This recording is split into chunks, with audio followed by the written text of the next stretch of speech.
उत्तर प्रदेश में बुलंदशहर के नरसेना थाना इलाके के नित्यानंदपुर नगली गांव में बुधवार को फजाओं में भारीपन था।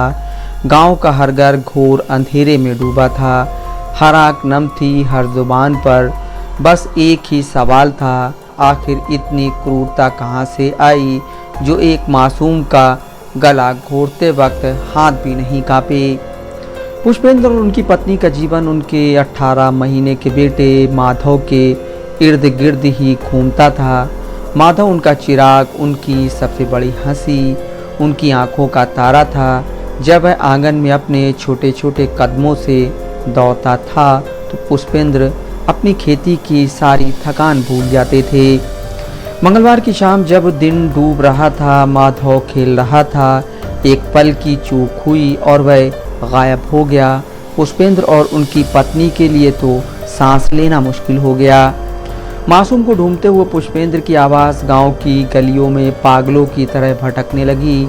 वे हर घर का दरवाज़ा खटखटाते, हर पड़ोसी से पूछते। इस दिल दहला देने वाली तलाश के दौरान एक चेहरा जो सबसे आगे था वह था उनका पड़ोसी अंकुश। वह हर जगह उनके साथ था। उसके चेहरे पर वैसी ही चिंता थी जैसी अपनों के खो जाने पर होती है। वह कंधे से कंधा मिलाकर, ढांढस बंधाकर उनके दर्द में शामिल होने का दिखावा करता रहा। पुष्पेंद्र ने सोचा, संकट में पड़ोसी ही काम आता है, लेकिन उन्हें क्या पता था कि जिस कंधे पर वे सहारा ढूंढ रहे थे वही तो उनके दर्द की असल वजह है। मामला पुलिस तक पहुंचा। रात अंधेरी और लंबी होती गई। तलाश के दौरान पुलिस को शक हुआ और वे अंकुश के घर पहुंचे तो अंकुश ने बिना विरोध किए दरवाज़ा खोल दिया। फिर पुलिस की निगाहें घर के कोने में रखे एक पुराने भारी संदूक पर पड़ी।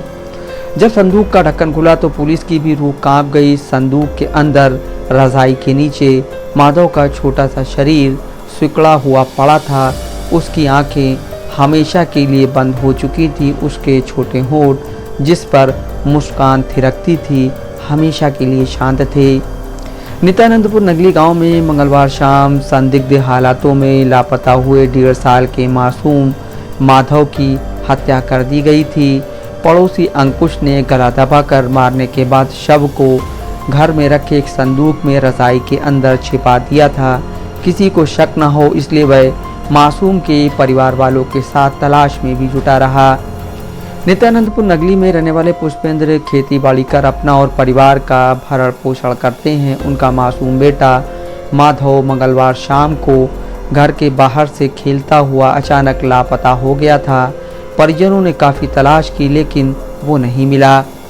पुलिस में शिकायत की गई। इसी बीच पुलिस को पुष्पेंद्र के पड़ोसी अंकुश पर शक हुआ। इसके बाद पुलिस ने उसके घर की तलाशी ली। घर में रखे एक संदूक को खोलने पर पुलिस टीम सकते में आ गई। संदूक के अंदर रजाई के नीचे मासूम माधव का शव था। पुलिस ने शव को कब्जे में लेकर पोस्टमार्टम के लिए भेज दिया। आरोपी अंकुश को तत्काल गिरफ्तार कर लिया गया। पुलिस ने बताया कि हत्या के कारणों और आरोपी के संबंध में पूछताछ की जा रही है। इस खौफनाक वारदात के बाद पूरे गांव में सन्नाटा और हर कोई स्तब्ध है। आरोपी अंकुश पुलिस पूछताछ में लगातार अपने बयान बदल रहा है। हत्या के स्पष्ट कारणों का अभी तक खुलासा नहीं हो पाया है।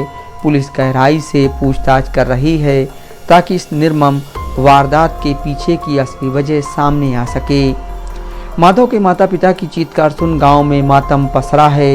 यह सिर्फ एक हत्या नहीं, यह उस सामाजिक ताने बाने का टूटना है जहां पड़ोस को रिश्तेदारी से बढ़कर माना जाता है।